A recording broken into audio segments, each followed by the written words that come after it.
Right there, welcome back to the channel. I thought we'd go a little bit of a different pace. Season's about to start this week, and we've had a pretty good record of late of bringing through youngsters into the first team. So in this video, I'm going to look at 5 young talents who could make an impact and their Manchester United debuts this season.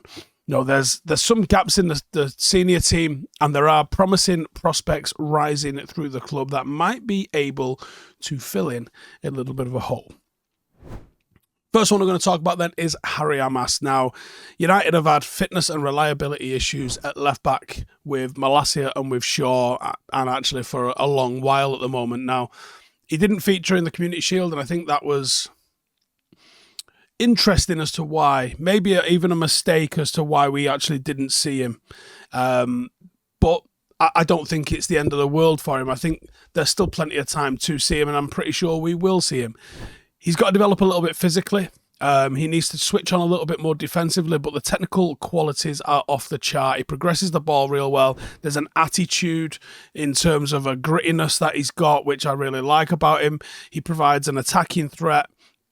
He also shown the ability to invert really well, I think. So Ten Hag thinks he's going to be ready in the next few months, 3 months or so. I expect to see him featuring potentially in a little bit of Europe if we get a favourable draw in Europe, but also expect him in the League Cup at least, if not getting minutes off the bench with the first team in the Premier League at some point. Now, secondly, I know I mentioned debuts, but I don't really count the Community Shield.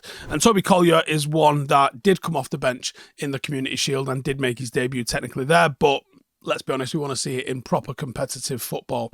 Now, we go into the opening day with a question mark around midfield and no midfield assigned.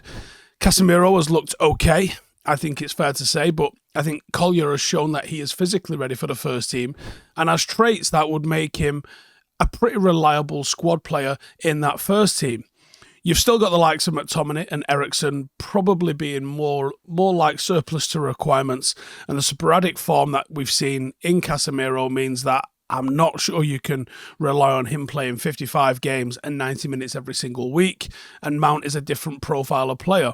So the options and the opportunities are going to be there for Toby Collier. Now, I thought that little cameo that we saw from him with the limited minutes that he got against Manchester City, with the amount of passes that he put in, the amount of tackles that he put in, it was just a real professional performance that he put in. And if he continues to just drop those in, you know, I think he will feature. Ten Hag is said to be a big fan of his mentality, but the engine, the power, the physicality that we've seen in duels from him, I think more people are going to become a fan of him. And I think he's going to feature probably a dozen or more times this year, I would think. Next up then is Ethan Wheatley. Now, he broke through towards the end of last season, and he does have the tools to be a Premier League player, I think it would say. I'm not sure he's in the upper echelon, but being a Premier League player is still better than anybody that you grew up with, let's be honest. So he's got the size, he's got the strength, he's got speed, he can hit a ball real nice, and he just needs to sort of add a little bit of polish. Now, I think he will stick around, and the rumour is that he's going to stick around before going on loan because of the injury to Højlund and Xerxes needing time to adjust and acclimatise to English football. So I expect he's going to be kept around and probably be on the bench come the start of the season. Whether or not he can translate it from being, we'll use him as cover, to actually, this kid's really got something going on, nobody's going to know. And it's a real hard thing to do, to step up to be a striker. You see people coming in on the wing, centre mid and striker and centre half, actually, those central spine kind of positions, and goalkeeper, they're very, very difficult for someone to come into the first team and own it. So I think he's going to struggle to take that spot, but the opportunity is going to be there for him. It's whether or not he's able to take it. And if he puts it together, you know, he will make himself a career at the top flight in football if he does that. So it's on him. He's got the opportunity to do that. Now, next is Chido Obi Martin. Now, marquee academy player, signed from Arsenal, coming with an absolute bucket of expectation. Was reportedly promised first team squad player as the third choice, potentially even ahead of Wheatley. So that means that he's going to have to feature, right?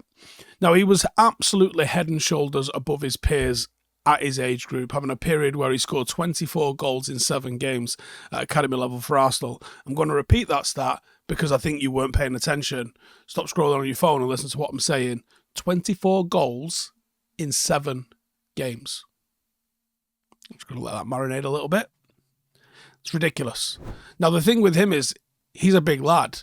I have done a video where we speak about breaking him down and what to expect from him.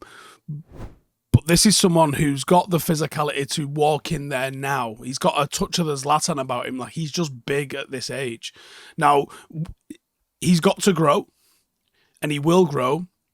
It's then, can he translate the sort of physical dominance he's just displayed as an academy player against adults? Because if and when he does that, he's ridiculous. Now, the skill level is there as well, but that physicality is what really made 24 in 7, I think, as an academy player.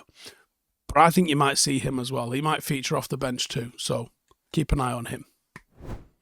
And finally, Shay Lacy. So that should be a name I believe is familiar to a lot of United fans, as many, including myself, have titled him as the next golden boy to come out of Carrington. Now, last season he had a bad injury and he was out for 7 months, so that put a lot of his development on hold, and it's probably going to delay that integration into the first team, because really you would have wanted him on the tour to get those minutes and be seen by everybody. But ability-wise, Shay Lacy might be the top of the crop that's coming out of Carrington, and if all goes to plan and he returns to where he left off, there's no reason to believe that he won't be in and around the first team, at least to get experience, if not to force his way into playing games. I think just to be given the experience would be a nice step forward for him. We know what he's about. He's basically a mirror image of Phil Foden. He plays very much like a Phil Foden. And I think he's got the potential to go and do what Phil Foden has done for Manchester City and England as well.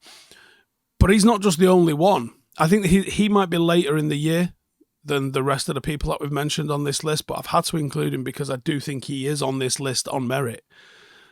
And that's just the tip of the iceberg at Carrington, because Kai Rooney will be knocking on that door very, very, very, very soon. From what we look at him, he's the same as his dad. He's an absolute specimen at like 14, 15.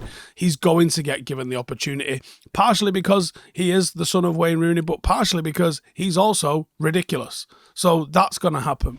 We know Ibrahimov, he's probably going to be knocking on the door in the next year, 18 months or so as well. There are so many good prospects coming out of Carrington at the moment, but I just wanted to touch on those 5. And I think Maxi Oyedele as well. Probably, if I had to push it to 6, Maxi Oyedele, he's probably going to get seen at some point this year as well, unless he goes on loan. Maybe Collier's had the nod a little bit ahead of him. Maybe Oyedele's a little bit further down in the pecking order. They're a different sort of style of player, and maybe he just likes that sort of grit and what Collier brings a little bit more than, Oyedele's probably a little bit more offensive and of a creator than what we're getting out of Collier.